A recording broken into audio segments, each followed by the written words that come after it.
Hello student, स्वागत है आपका हमारे यूट्यूब चैनल जेके अलाइन स्टडी पॉइंट में। बाबू, आज की इस वीडियो में हम रिजल्ट का प्रतिशत निकालना सीखेंगे। चाहे वो 10वीं का रिजल्ट हो, 12वीं का हो, ग्रेजुएशन का हो, चाहे किसी भी एग्जाम का अगर रिजल्ट आता है तो उसका प्रतिशत निकालना एकदम आसान है बाबू। तो चलिए वीडियो को स्टार्ट करते हैं।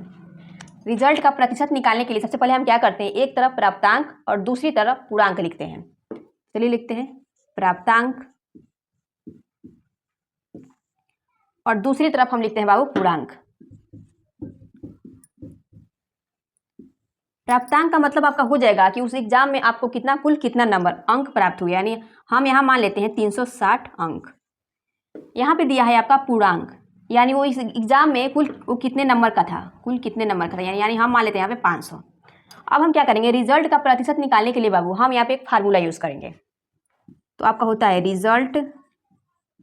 रिजल्ट का प्रतिशत बराबर आपका होता है प्राप्तांक गुणा आपका होता है 100, अब बटा में आपका हो जाएगा पूर्णांक।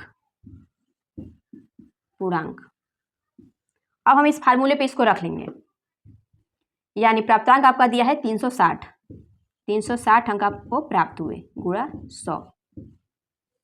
पूर्णांक आपका दे दिया है 500, यानी कुल कितने अंक का था एग्जाम, यानी 500। तो हम यहाँ पे 500 रख ले। अब हम क्या करेंगे, यहाँ पे 2 जीरो से 2 जीरो कैंसिल कर देंगे और इसको भाग देंगे, यानी इसको काटेंगे तो ये आपका हो जाएगा 5 7 5 और 5 दूने के 10, यानी 72%। यानी आपका परसेंटेज कितना हो जाएगा बाबू, 72%, यानी ये आपका बाबू आंसर हो जाएगा। चलिए इसी प्रकार दूसरा क्वेश्चन सॉल्व कर लेते हैं। यहाँ पे भी हम एक तरफ लिखेंगे प्राप्तांक और दूसरी तरफ लिखेंगे पूर्णांक। उस एग्जाम में आपको कुल कितने अंक प्राप्त हुए हैं, हम यहाँ पे मान लेते हैं 422 कि आपको 422 अंक प्राप्त हुए। यहाँ पे दिया है आपका पूर्णांक कुल कितने अंक का था, यानी हम यहाँ पे मान लेते हैं 500। अब यहाँ पे भी हम सेम फार्मूला यूज करेंगे, यानी ये आपका हो जाएगा रिजल्ट का प्रतिशत बराबर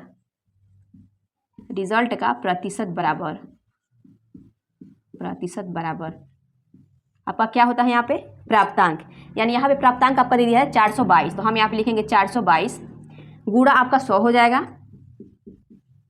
अब बटा में आपका हो जाएगा बाबू पूर्णांक, तो पूर्णांक आपका दे दिया है 500, तो हम यहाँ पर रख लेंगे 500।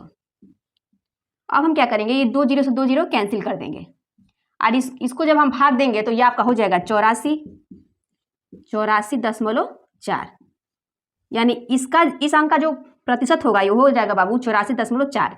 ये आपका बाबू आंसर हो जाएगा। उम्मीद करती हूँ बाबू ये दोनों मेथड आपको अच्छी तरह से समझ में आया होगा। यदि वीडियो अच्छा लगे तो लाइक कमेंट शेयर और चैनल को सब्सक्राइब जरूर करें।